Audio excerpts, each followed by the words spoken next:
Hey guys, so this is going to be a very special video for me because this is going to be part of two different series that I'm going to be doing right now.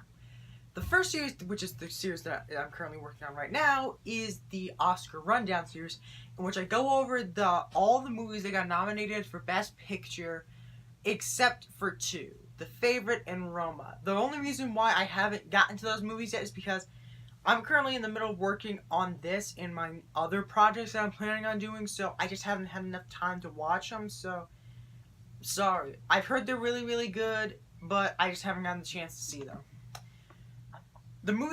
All the other movies I'm planning on going to be covering are Black Panther, the video you're watching right now, and then I'm going to be uploading 3 more videos. The next video you'll see will be a combined review of Bohemian Rhapsody and A Star Is Born. The next one will be a combined review of Green Book and Vice, and the next video will just be Black Klansman, sorry about that, I just lost my train of thought for a second. But yeah, I'm gonna close it out with Black Klansman. So first off, we're gonna talk about Black Panther. Now, this is the very first superhero movie that's ever gotten nominated for Best Picture.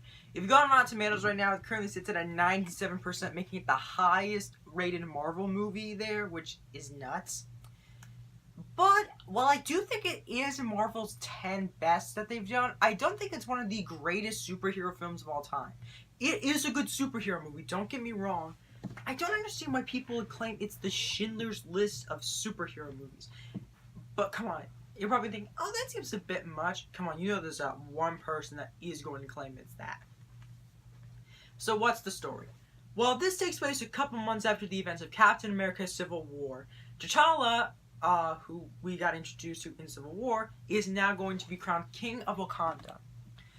And not only that, but he encounters an old love interest named Nakia, the leader of the Dora Milaje, the guards who defend the Black Panther and the King, named Okoye, his intelligent sister Shuri, who is supposedly the most intelligent person in the Marvel Universe. The MCU, at least. That's nuts. But anyways, Black Panther lives in the super secret civilization of Wakanda.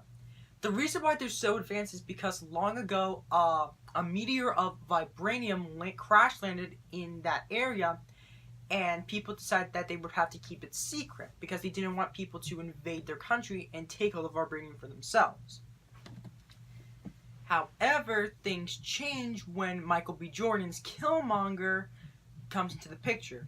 You see, his father was actually the son of T'Challa's father, T'Chaka, and he ended up getting killed because he was selling not adamantium, that's a completely different universe, vibranium to Ulysses Claw, who ended up invading Wakanda.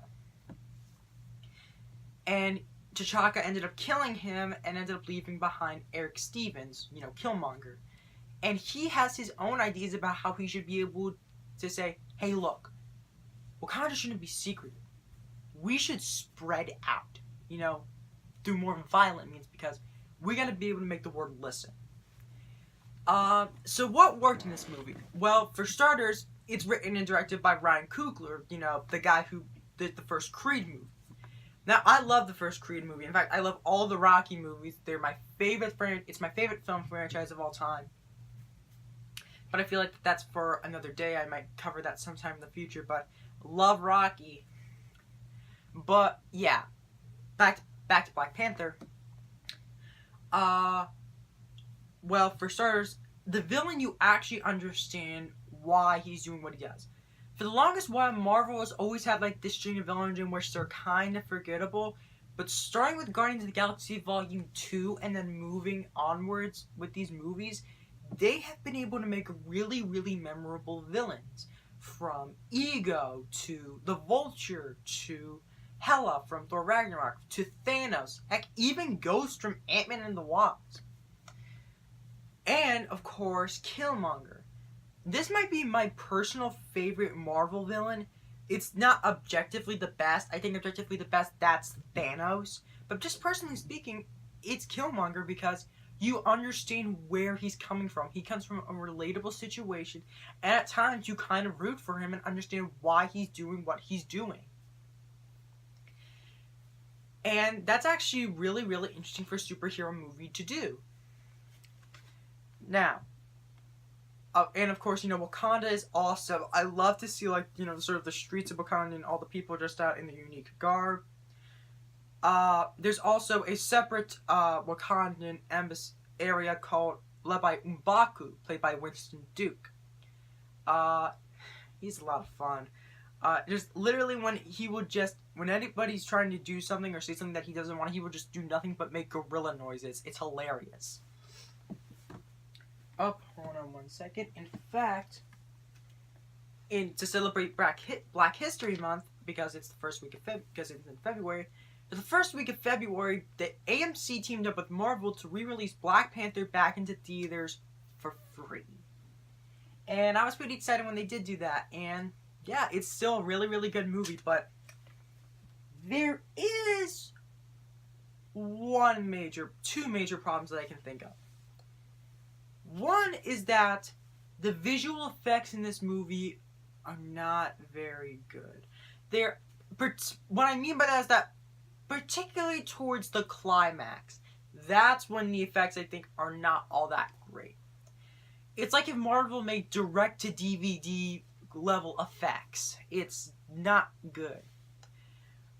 Another thing that I do feel is that I feel like this movie should have been split up into two movies. The first Black Panther, here's how they would have done it. The first movie, you would have focused on, introducing the character T'Challa, his supporting cast, what Wakanda is like, because you only get to see one scene in which he's talking to Nakia about what Wakanda should do. Should they explore the rest of the world or stay secret? And have Ulysses Claw be the villain, because Andy Serkis was so much fun to watch. He was hilarious. And then you come in with Black Panther 2, and Killmonger gets introduced, and he's like, all that stuff that got introduced in the first film? I'm going to burn all to the ground. That would have made a very interesting two-parter, essentially. But, hey, you got to make do with what you got, and for what I got, I'm pretty glad with it. It's another good Marvel movie. I'll put it at that. I've pretty much been a big fan of Marvel since Guardians of the Galaxy came out back in 2014. I remember I owned that on Blu-ray in the first Avengers movie, and from that moment forward, I just wanted to know more and more about this. And it was because of that I ended up getting introduced to the comics, and I ended up, having this massive comic collection that you see today. And that also got me interested in some of the directors who worked on these movies, and yeah, this franchise is very, very important to me, and that's why it's my second favorite film franchise.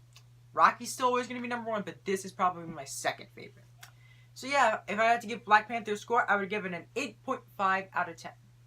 So, tune in next time for my Oscar Rundown series, in which I will be covering A Star is Born and Bohemian Rhapsody. So until next time, stay gold.